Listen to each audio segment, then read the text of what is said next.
Yeah, hello and welcome to another update video about Polkadot. Polkadot, I've looked at the chart again. There's another scenario that I thought about how this could be unfolding, but don't panic.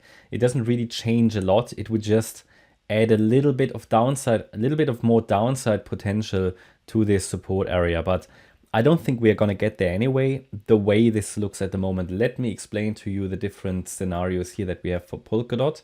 There are two bullish scenarios I'm looking at. Condition is, of course, that this 78.6 Fibonacci retracement is holding. The good thing is we're not far away from that, so quite high reward, low risk setups are possible from here. Yeah, because if this third wave is starting at some point, maybe next week or so, then we can look at possible target for just a third wave, roughly of $10.90, maybe even higher. Okay, so there is a good reward to risk ratio to be found here currently on the dot chart. I would like to share with you my thoughts about this move to the upside, which does look sloppy, and I have to be very honest with you, I don't think this is the best count we've got, looking at the price action, looking at how we came down here. Because if you remember, and I will change the count, I'm just thinking about it.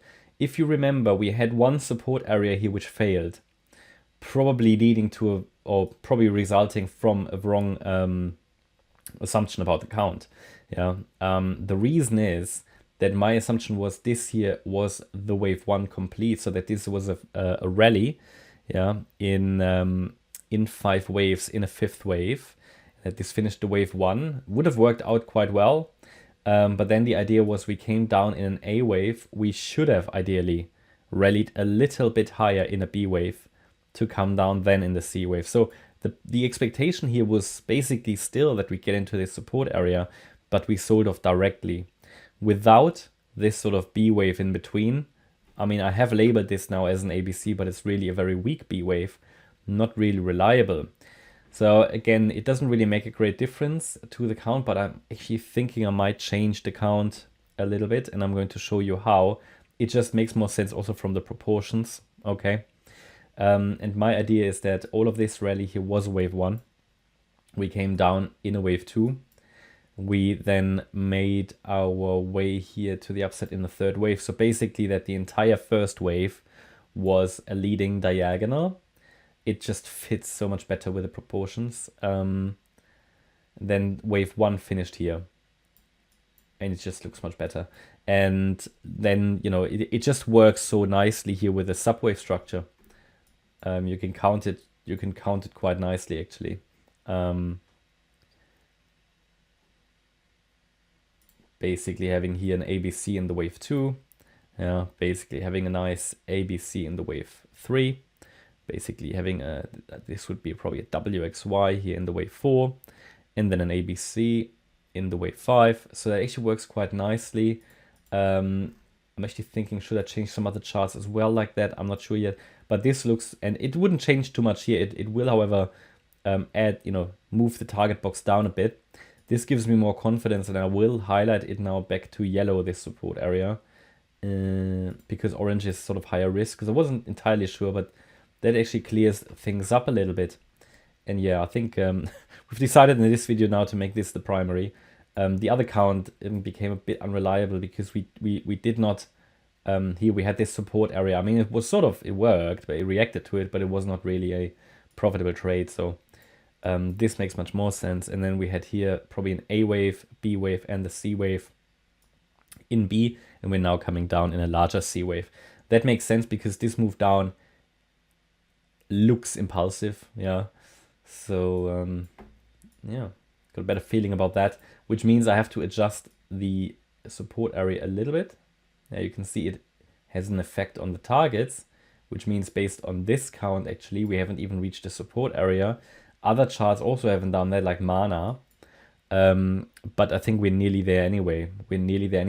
Because we already were in the support. I mean, I'm going to add the 38.2 fib level now because it just means it can, in my opinion, turn around very shortly. And I'm going to show you why on the subwave structures. So let me just... Because you can get a wave 2 that reverses already at the 38.2 fib level, but it hasn't given us an indication of bottoming. So I just want to highlight, we can turn around at any point now, but I would like to still see the 567 level, which is basically the new 50% Fibonacci retracement, okay? How would we label the move to the downside? That makes more sense then with this new assumption, so that I'm labeling the 1-2 setup here. Then we had a 1, 2, 3, 4, 5 here in 3. This would have been a 4, and then we're now coming down in a wave 5, and that could be nearly finished, yeah. So that makes much more sense. And we already broke briefly below the A wave low, which is great, which means we probably have to deal here with an expanded flat pattern. Then if we can calculate the length of the A wave, compare that to the length of the C wave, you can see we reached perfectly now the 1.618 extension, which is also why I added the 38.2 fib level now to indicate, okay, we can turn around at any point, because the 1.618 extension is an ideal target for a C wave and an expanded flat. Next target that I would be looking at is obviously 567. The 50% retracement is also perfectly in line with the 1.786 Fibonacci extension. So I would pay some attention to that level, the 50% retracement. And then we've got the 200% extension, which is basically in line with the 61.8 retracement, sort of in the 530, 540 region. So somewhere here I would expect a turnaround. So it won't need much more on the downside.